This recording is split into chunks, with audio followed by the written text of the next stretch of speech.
Bom dia, tudo bem? A mensagem que Deus colocou para mim hoje, ela diz assim: tenha confiança, pois quem prometeu é fiel para cumprir. Orar e perseverar sempre. Senhor, tende misericórdia de nós. Perdoa, Pai, todos os nossos pecados. Livra-nos de todo mal. Nos afasta de tudo aquilo que não vem de Ti. Nós agradecemos, Senhor, por mais esse dia, pelo alimento, pela palavra, pela presença. Aceita, Senhor, essa nossa oração, esse nosso louvor, pois nós Te amamos, bendizemos, adoramos. Somente Tu é o nosso Deus e em Ti confiamos.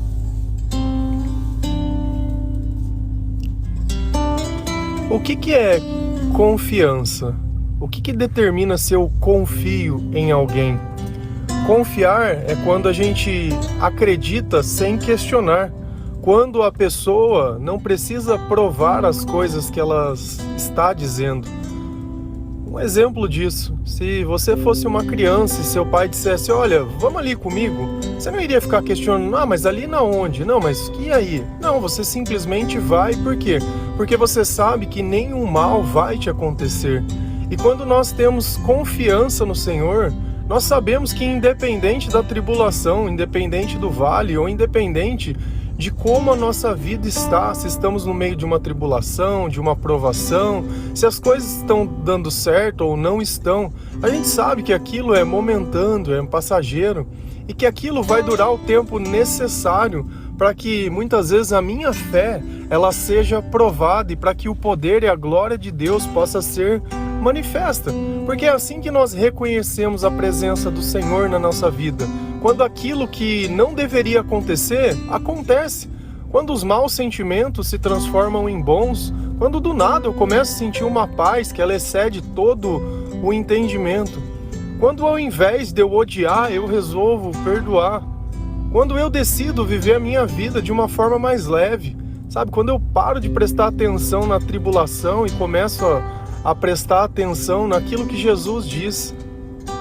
E aí sim, eu vejo que a confiança ela começa a atuar na minha vida. Só que eu estou confiando em quem?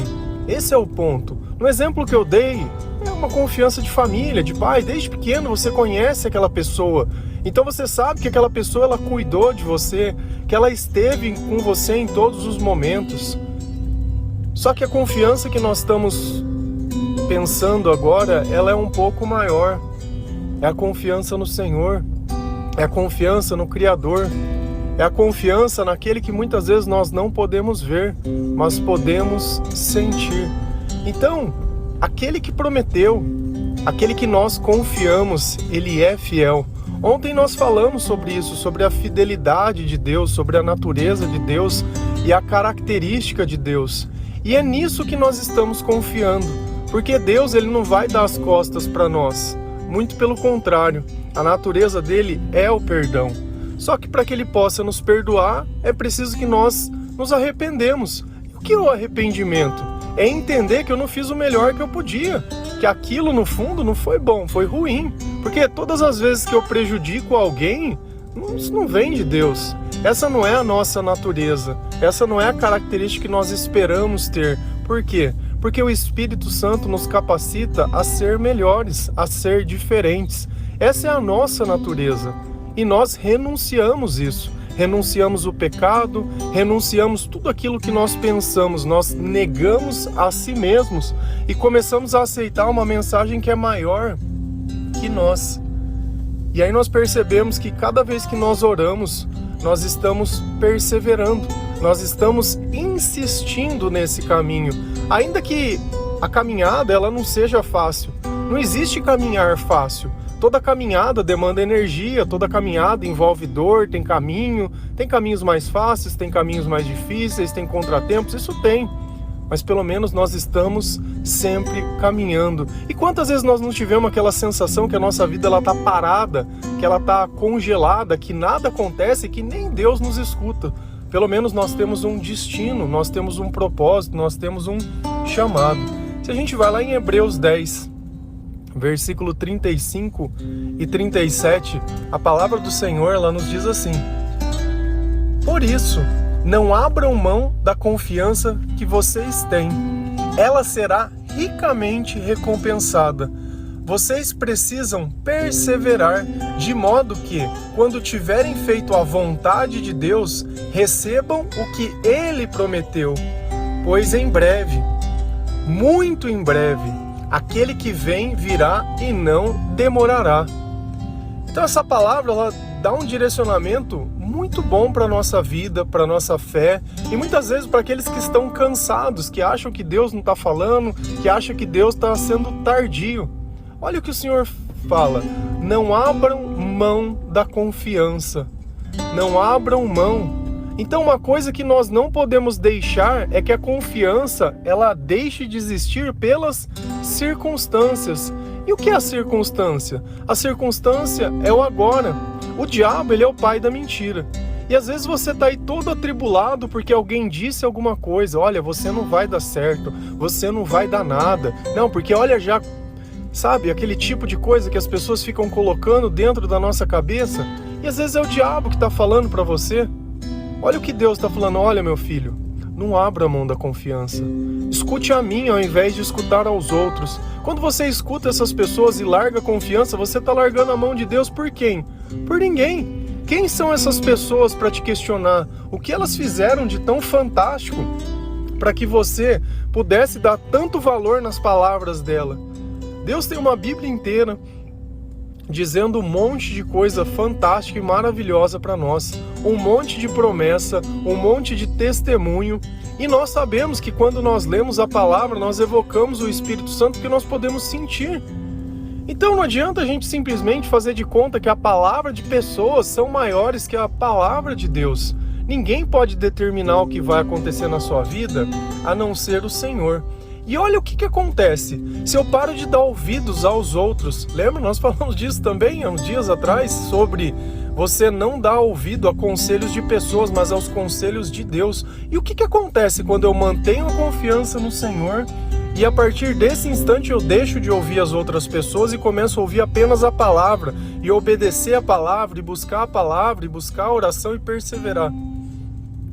Olha o que o Senhor diz: ela será ricamente recompensada. Então, nada que nós fazemos para Deus é em vão. Às vezes você se decepcionou com as pessoas, você fez coisas por alguém e no fundo ela simplesmente deu as costas para você, ela não retribuiu e nem levou em conta nada que você fez. Só que Deus é diferente. Só que olha o que Deus está pedindo em troca para te recompensar. Ele está te pedindo dinheiro? Está pedindo o teu dízimo? Está pedindo alguma coisa desse mundo? Não. Ele está pedindo apenas que ele possa existir dentro de você, além das circunstâncias, é só isso. Ele está pedindo uma oportunidade para estar com você acima de qualquer coisa. E ele vai falar: olha, eu vou provar isso porque isso vai ser recompensado. E você vai ver que confiar em mim valeu a pena. E a recompensa pode ser tudo. Pode ser tudo. Às vezes a gente pensa em recompensa apenas financeira.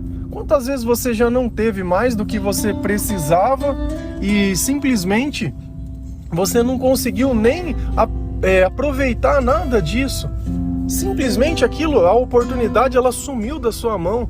E às vezes é isso que acontece mesmo. Se a gente vai lá em Eclesiastes, ele fala assim mesmo: olha, tem gente que eu vou dar o trabalho de ajuntar o dinheiro, mas elas não vão aproveitar nada disso. Quando ela tiver no tempo de aproveitar, já foi. E outra pessoa que não fez nada vai aproveitar tudo isso. E é assim que a gente tem que começar a entender as coisas.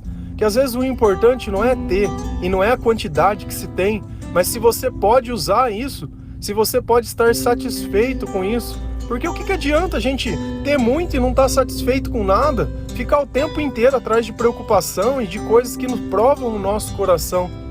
E a gente olha aquela passagem do jovem rico, e o problema não estava em ele ser rico. O problema não é nós termos as coisas. Porque se a gente olha Salomão, foi os mais ricos. Se a gente olha a história de Jó, também. Mas o problema é o amor ao dinheiro. O problema é achar que se tiver dinheiro tá tudo bem, se não tiver, não está. E quando Jesus ele pediu tudo o que ele tinha, é porque ele era apegado àquilo. Era essa a mensagem. E às vezes a gente se perde nas coisas físicas. Deus ele sempre está dando uma prova espiritual para nós, uma prova de moralidade, uma prova de onde está o nosso amor. Nós temos que amar ao Senhor acima de todas as coisas, então não perca na vaidade. Mas quando Deus diz que Ele vai nos recompensar, Ele está dizendo, olha, vocês vão poder aproveitar o melhor que tiver nessa vida, seja com muito ou seja com pouco, porque aonde você estiver, eu estarei com você. E o Senhor diz, vocês precisam perseverar. E aqui tem uma parte bem importante, quando tiverem feito a vontade de Deus. Porque qual é o ponto? Que às vezes a gente abre mão de uma coisa, porque isso é a vontade de Deus, só que a gente fica com aquele sentimento de que perdeu algo, ou que, nossa, mas eu não sei se essa era a melhor coisa, sabe? Parece que deu, mas deu com pesar, fez, mas fez obrigado, não fez de todo o coração. E o Senhor está dizendo, olha, nesse momento, quando você cumprir a minha vontade, é nesse momento que eu preciso que você persevere. É nesse momento que eu preciso que você ore, porque é nesse momento que você vai ser mais tentado. É nesse momento que você vai ser mais questionado. Que você vai começar a comparar a tua vida nova com a tua vida velha, o que você tinha e o que não tinha. Só que a gente precisa exatamente ter a paciência para que as coisas possam acontecer. Sempre dessa forma. E aí a gente vê que depois que eu faço o que Deus quer, é que eu recebo aquilo. E às vezes a gente quer inverter a ordem. Eu quero que Deus faça o que eu quero, mas eu não fiz nada o que Ele quer. Eu venho numa vida totalmente em pecado, destruo toda a minha família, destruo todas as coisas. E às vezes a gente acha que pecado sei lá, é adultério só. Mentir não é pecado, enganar não é pecado, roubar não, é só adultério, é só sexo. Não. Tudo que Deus condena é pecado. Tudo aquilo que você engana outra pessoa é pecado. E não existe pecado maior e pecado menor. Então, às vezes, você olha um pecador e você também mas acha que o pecado dele é maior que o seu, porque você não fez. Não é porque você não pecou igual. Esse é o ponto em questão. Deus ele não vai ficar fazendo essa comparação. Peraí, deixa eu ver. Quanto vale esse pecado aqui? Não, isso é pecadinho. Não dá para comparar. Não.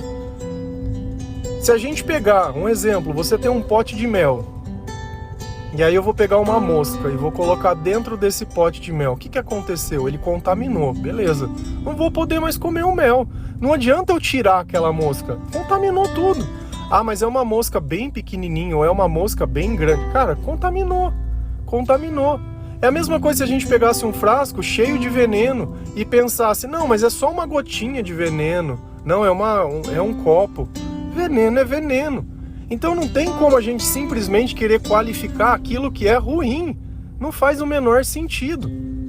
Então não adianta às vezes a gente olhar para as pessoas e que elas vivem fora da vontade de Deus, mas morrem de vontade que Deus seja um criado, um gênio da lâmpada, e que elas vão ficar pedindo, não, Senhor, faz, não, porque cara, toda vez que você orar, e na tua oração ou nos seus pensamentos você for incapaz de reconhecer a si mesmo, tem alguma coisa errada com você. Enquanto você continuar culpando os outros e não encontrar o teu papel nessa história, não adianta nada. E é quando eu reconheço, e é quando eu me mostro para Deus e falo, olha Deus, eu sou esse pote de mel, pode jogar tudo fora. Joga tudo fora. Põe tudo novo aqui. Vamos começar de novo.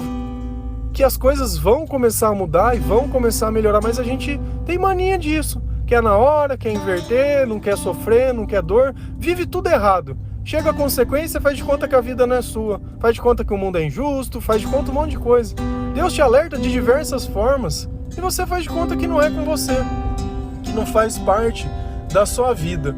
Só que aí Deus fala, olha, beleza, você está me obedecendo, você está perseverando, você está fazendo a minha vontade e não a sua. Muito bom, você vai ser recompensado depois disso. E quando que vai ser isso? Olha que Deus fala, breve, muito breve.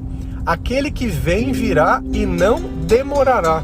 Então talvez esse estado de demora, lembra que a gente sempre pensa que o tempo de Deus ele está fora do nosso tempo, ou que nós não vamos dar conta, ou que nós não vamos suportar, é justamente isso. O relógio ele começa a contar a nosso favor quando nós deixamos de fazer o que nós queremos e começamos a fazer o quê? O que Deus quer. E nesse instante eu não questiono aquilo que tem acontecido na minha vida, mas muito pelo contrário, eu sirvo ainda com mais fervor e com mais confiança. E aí eu entendo que a recompensa de Deus ela já começou a vir. E sabe por que eu sei disso? Porque eu começo a sentir paz, eu começo a sentir tranquilidade, eu começo a sentir amor, eu começo a sentir que eu estou sendo curado, eu começo a sentir que eu faço parte de algo maior que a minha vida. Porque a nossa vida, quando ela é vivida apenas para nós mesmos, ela é insignificante. Vai chegar um tempo que você vai cansar. Vai cansar do teu marido, vai cansar da tua esposa, vai cansar do seu trabalho, vai cansar de tudo. Até das coisas que você mais gosta. E aí o que acontece? A gente aumenta a dose. Aumenta a dose, acha que tem que encontrar outra pessoa, acha que não sei o que, e começa a culpar as coisas que você vê pela falta de Deus na sua vida. A sua miséria espiritual te impede. Porém, o teu irmãozinho que está ali negando, que antes estava com você e hoje não está mais, que antes fazia o que fazia e hoje não faz mais, você começa a ver que a vida dele começa a mudar. Ah, rapaz, o que aconteceu com esse cara? O que aconteceu? A minha vida tá a mesma, olha a dele. Olha como mudou a vida dele e a minha nisso. Então Jesus, ele é fiel. E a palavra, ela não demora. Esse é o ponto. Você sabe por que você sente que Deus, ele tá demorando para agir na tua vida? Porque você é teimoso. Você insiste em fazer as mesmas coisas do mesmo jeito, no mesmo tempo e fica nisso. Fica que nem um hamster correndo, um cachorro correndo atrás do próprio rabo, não vai chegar em lugar nenhum. Então não adianta a gente olhar a nossa vida e querer achar que as coisas vão ser assim e que fazendo tudo errado vai acabar dando tudo certo, porque não vai. A gente sabe disso, que não é desse jeito e não vai ser por esse caminho e nem dessa forma. E se a gente continua lendo esse mesmo versículo, lá em Hebreus 10, versículo 38 e 39, a palavra do Senhor ela diz assim: mas o meu justo viverá pela fé, e se retroceder, não me agradarei dele. Nós, porém, não somos dos que retrocedem e são destruídos, mas dos que creem e são salvos. Olha que coisa interessante. Essa história de ir para trás só para tomar impulso, né? Foguete não tem ré e sei lá que maluquice que às vezes a gente costuma a ver e a pensar. E um passo para trás para dar dois para frente. Já ouviu falar isso?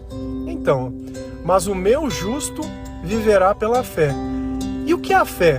A fé é a capacidade de nós vermos e sentirmos o que não existe. É aquela certeza daquilo que ainda não aconteceu, mas Deus coloca aquilo dentro do teu coração de uma forma tão grande que você sabe. Às vezes você já viu uma pessoa que ela veio e entregou algo para você, uma palavra que fosse do Senhor, e aquilo no futuro aconteceu. Por quê? Pela fé. Só que tem gente que às vezes entrega e não acontece nada. E o Jesus, ele nos diz, olha, vai ter falsos profetas, e é assim que você os reconhece. Se ele disser algo e acontecer, veio de mim. Se ele disser algo e não acontecer, não veio de mim. Então as palavras do Senhor, elas sempre vão se cumprir. Mas olha como o Senhor, ele tem um carinho por nós, o meu justo. Nós somos dele. E ele sabe que nós somos justos porque nós vivemos pela justiça. Nós fazemos aquilo que agrada ao Senhor, aquilo que não prejudica outra pessoa, muito pelo contrário, nós tentamos ajudar ainda todos aqueles. Às vezes as pessoas, a gente está ali tentando ajudar, elas estão ali mentindo pra gente. Não, mas você está fazendo? Não, estou fazendo, sabe? Então assim, se ela não tem capacidade de reconhecer que uma pessoa que quer ajudar ela está ali, tentando que ela reconheça a si mesma, para que através dessa atitude ela possa, legal. Agora, quer continuar apegado às mesmas coisas? Cara, é simples. Olha a sua vida, olha tudo que passou e olha tudo que aconteceu e vê se tudo continua diferente ou continua pior. Porque é como se fosse uma árvore. Uma árvore, quando você planta ela e coloca uma sementinha em alguma coisa, ela vai tendo característica de continuar crescendo. Agora, tudo aquilo que está morto, se você tiver uma flor de plástico, alguma coisa, ela vai permanecer exatamente igual. A vida inteira daquele tamanho, a vida inteira daquele... só de aparência. Não pode ser alimentada, não pode ser destruída, não cresce, não floresce, não faz nada. Sabe, parece que está anestesiada. Aí você escolhe o que você quer da sua vida.